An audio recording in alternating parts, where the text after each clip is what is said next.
Hello and welcome to the final adult edition of Spooky Stories with the Greater Chantal Area Partnership. Today I'll be reading from an anthology put together by the wonderful Peter McCartney, the Parade of the Phantoms books from the Guildhall Press.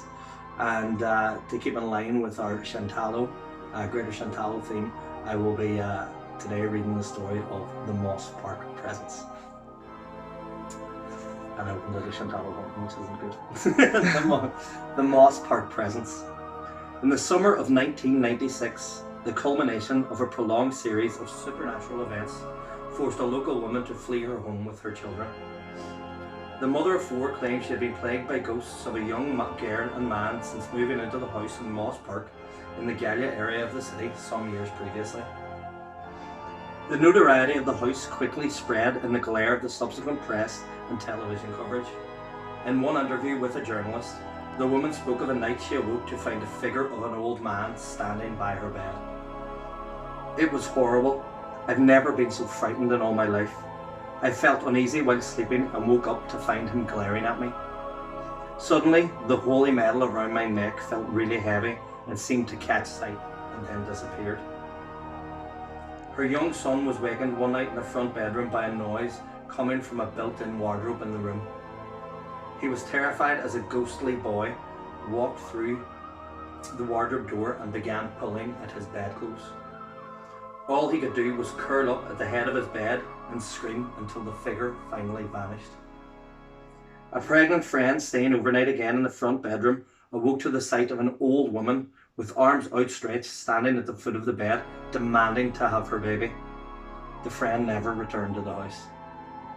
Noises in the attic, scraping sounds, shadowy figures, doors opening and closing were all common occurrences. One day, having tidied the house and locked up, she visited a neighbour living directly opposite. They were sitting chatting when the neighbour happened to glance over and notice someone in her house. Sure enough, there was a figure standing by the living room curtains. They both rushed over to the house to find the place in a mess, but there was no intruder to be found. The woman decided to ask the local priest to bless the home. She continued, "On the night after the priest came round, I was at home with the children when I started to hear strange banging noises. I checked all the doors in the house and they were closed, but the banging and rattling got louder and louder. I ran upstairs and took my children from their beds, but as it was coming downstairs, I felt as if something was passing through me. Whatever it was pinned me to the wall before releasing me. It was this particular incident that finally persuaded her to leave the house.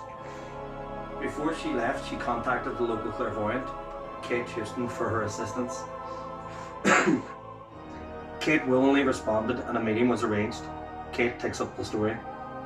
Being a clairvoyant, I've seen and heard many strange things, but nothing compared to the house in Moss Park. Now that really scared me.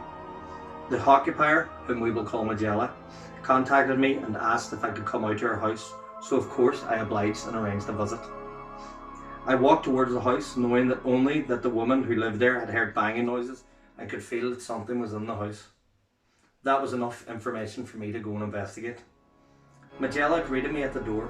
She was very polite. I came in and sat down in the kitchen.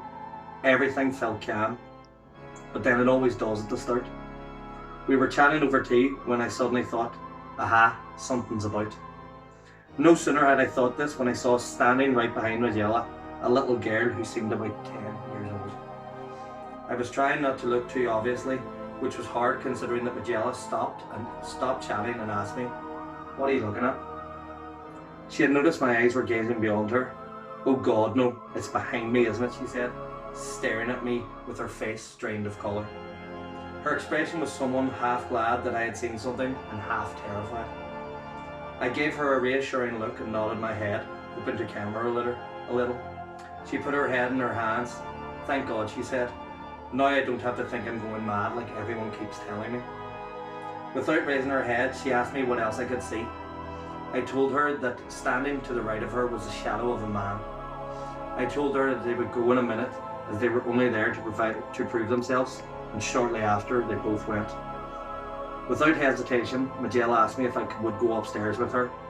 We proceeded out into the hallway, and just as we reached the foot of the stairs, Magella said, "There's no way I'm going up first." No problem, I said, trying to sound very confident, even though I felt uneasy about the horrible atmosphere that seemed to be seeping through every bone in my body. This one I did not like. It was beginning to even scare me. Magella remarked about the sudden icy cold air around her. She knew what was happening. Before I could explain, a very powerful energy force pushed me back. I screamed as I started to fall backwards. I prayed to God that I would be able to grab onto the banister, not only to save myself, but also because Magella and her baby were right behind me now. My hand grasped the banister. Safety. Thank God. I turned around to see if Magella was okay. She asked me what had happened, why I had fallen back. I explained to her that there was a very strong and powerful spirit in her house and that it was coming from her bedroom. This bedroom was the centre point of all the manifestations. Whatever spirits were in there had been raised and never rested properly. Until they are put to rest in the proper way, I warned her, they will keep disturbing you and your family. This is only one of many experiences I encountered in this house, and the others are not so tame. And that was the Moss Park Presence, again from the Paredes Phantoms book by Peter McCartney, available through Guildhall Press.